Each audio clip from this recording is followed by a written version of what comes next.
Hello mga kabady, magandang araw sa inyong lahat. Welcome back again to my channel. So sa mga baguhan pa lang sa aking channel ay paki-subscribe na ang subscribe button at notification bell para updated kayo sa aking mga videos. So for today's videos mga kabady, as you can see sa ating title, ay gagamitin na natin itong ating binili na water pump sa wakas. Matest na natin kung legit ba talaga na andar ang ating binili ng water pump yung galing sa Shopee. So akin lang ilalagay ang link dyan sa baba sa description kung saan ko to nabili mga kabady. So mura lang ito mga kabady sa Shopee, no? So China ang brand ito. Ay ayan, gagamitin natin. So ayan yung suction hose niya, yung yung outlet hose, yan nakaluko na kulay asul. Yun, maganda mga kabady. Kargaan natin ito sa trailer mga kabady. Ito yung ating hand tractor trailers na binili natin sa Ubay. So ayan yung Jason, mga tauhan natin doon sa ating farm.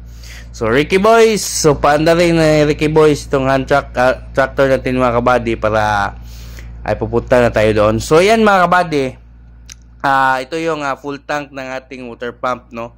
So nakita nyo, pumunta kami sa gasolinahan para full tank ito.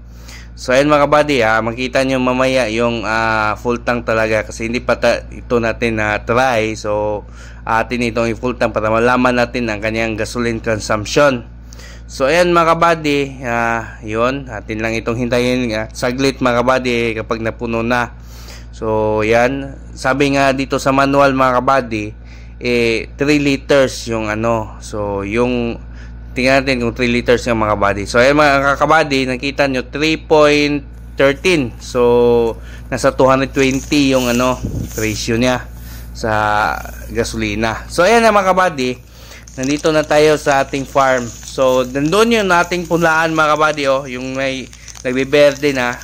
So meron kasi dito sa taas, may portion dito mga kabady na hindi na irrigated, na abutan ng tubig sa kanal. Kung kaya kinakailangan talaga natin pump mga kabady ng tubig. O gamitin natin itong water pump para makaakyat yung tubig doon sa taas. So ito yung aking wala talaga tayong ibang paraan na makatubig iyon ay kundi mag-pump tayo. So yan mga kabady, ay kinambit na yung ating mga hose, no? Yung para higop at para buga ng tubig. So napakadali lang yan ikabit mga kabady kasi may free na coupling diyan na may 10mm na wrench na gagamitin mo para ihigpit yan pagka kapit. So nga pala mga kabady, before nyo pandarin yung pump ay katihin ito ng tubig. Kasi sabi sa manual ay dapat lagyan ng tubig yung meron naka-cap doon, no? Lagyan yung itim, dapat lagyan, punuin yun mga kabady bago pandarin para madali yung flow ng tubig mga kabady, no? So ayan atin ang pandarin mga kabady. Nilagyan nga pala ito ng kahoy kasi nga kapag nag-andar ito mga kabady, nag-vibrate ito. So malakas yung makina. So ayan, stipot lang tayo, pandarin na mga kabady. Watch out! Ito yung andar.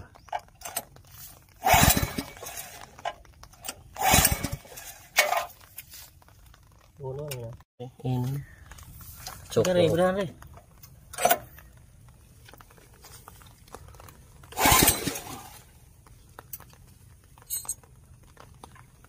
Matay yung animal na.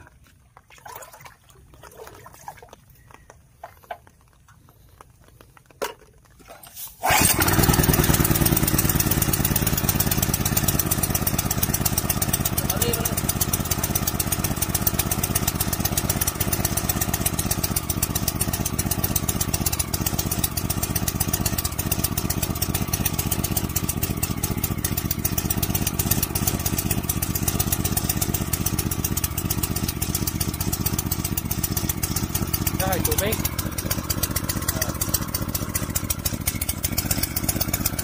So ayan mga kabady, ay natapos ang pandarin ng ating water pump. Sa wakas ay umandar na ito. So matagal itong umandar mga kabady kasi ganito talaga pag bagong makina, mahirap andarin mga kabady. Pero okay lang yan mga kabady, ganyan talaga kapag bago, brand new. So ayan mga kabady, no. So i-check niyo yung choke niya at saka gasoline. So So dito nga pala mga kabady, dumadalo yung tubig. So tingnan natin mamaya mga kabady, kapag nakaakit na yung tubig ay pakita ko sa inyo. So yung makina natin mga kabady, ganyan yung tunog kasi bago pa lang yon. So mamaya ay lalakas yung mga kabady. So yun yung mga kabady, nakita nyo ayun. So meron ng tubig na dumadalo yung mga kabady. So ayun, puntahan natin mga kabady.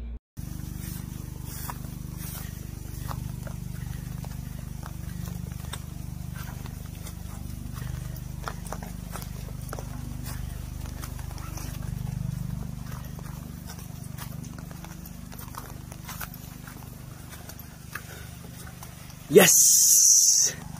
Na yung tubig.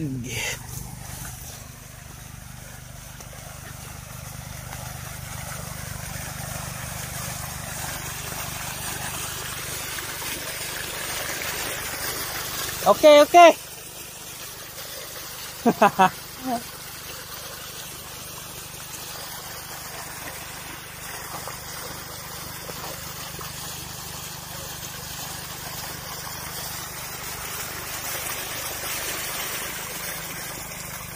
Ini lagi.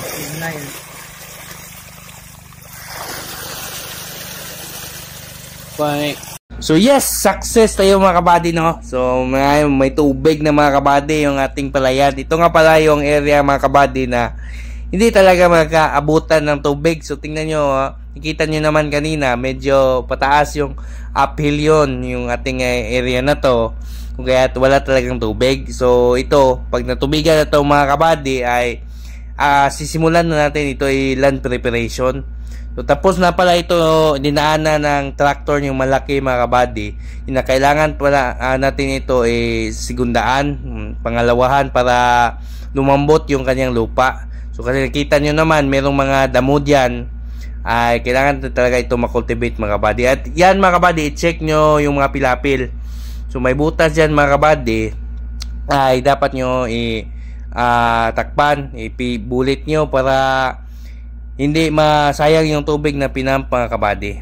So yun, hintayin natin ito mapuno mga kabady para maka-move na tayo sa next next natin na mag-land preparation tayo. So meron din doon sa baba mga kabady ay atin yung i-pump din ng tubig. So balik tayo doon sa water pump mga kabady kasi titignan natin doon mga kabady kung maayos ba yun. So meron bang mga troubleshoot na nangyayari dyan doon sa ating water pump. So check din natin mga kabady na yung source ng tubig na pinagkukunan ng water pump ay hindi ma-dry, maubos kasi ay masisira yung pump mo kasi nga umaandar yun mga kabady at wala na siyang ipapump ay masira talaga yun mga kabady. So yun na yung inano namin kasi yung kanal hindi talaga siya sa lakas ng pump mga kabady, hindi masusupply yung kanal. So kinakailangan nito mga kabady alihan namin ng trapal doon, ilublob talaga yung kanyang suction hose para palaging supply yung tubig mga kabady. So yun, so meron din dito mga kabady na mamatay itong makina. So hindi namin alam kung anong nangyayari dito, kalit lang siya mamatay yung mga kabady, no? At rin mga kabady, meron din mga lumot na pumapasok yan mga kabady, kasi isa rin ito sa bantayan yung mga kabady, yung mga lumot-lumot na hindi makapasok doon sa doon sa loob ng yung makina mga kabady. So yan, yun tingnan natin atin yung mga kabady. So kita nyo sumasak pa rin siya ng ng tubig. So yun. So yan mga kabady, palagi nyong i-check yung niya, tubig ng pinagkukunan. At saka rin yung pump mga kabady ay check nyo rin yung kanyang gasolina. Kasi kapag naubusan ito ng gasolina mga kabady, hindi ko na-videohan ito, automatic na mag-off ito. So yan yung kagandahan nito, no? So palagi nyo lagyan ng gasolina, hindi maubusan. So dito mga kabady, lagyan namin ito ng tabla para dumami yung tubig nandoon mga kabady, para hindi mahirapan yung pump natin na humigop ng tubig. So alihan namin ito mga kabady. So nga pala mga kabady, Ang ano niya, ang full tank niya mga kabady ay nasa ano lang 5 hours. So medyo ano ito, malakas sa gas itong ating pump. So sabi nung may sabi sa akin na pwede daw adjustan ito mga kabady. So medyo costly ito mga kabady, no. Kinakailangan talaga ng budgetan natin ito mga kabady. So yan mga kabady, malapit na itong nagtatapos ang aking video. So ayan, sana ay nakatulong ako sa video na to na i-demonstrate ko sa inyo itong aking water pump. So ang comment ko dito mga kabady ay maganda siya mga kabady, pero mas the best ng water pump mga kabady ay yung diesel, kasi tipid talaga yon sa crudo mga kabady yung diesel. Kung gasolina ay iwan ko lang, pero medyo malakas sa gas ito. So ayan mga kabady, so salamat sa panonood. So palagi kayong mag-ingat mga kabady, no, at stay tuned pa rin sa aking next video. See you in the next vlog. Bye bye.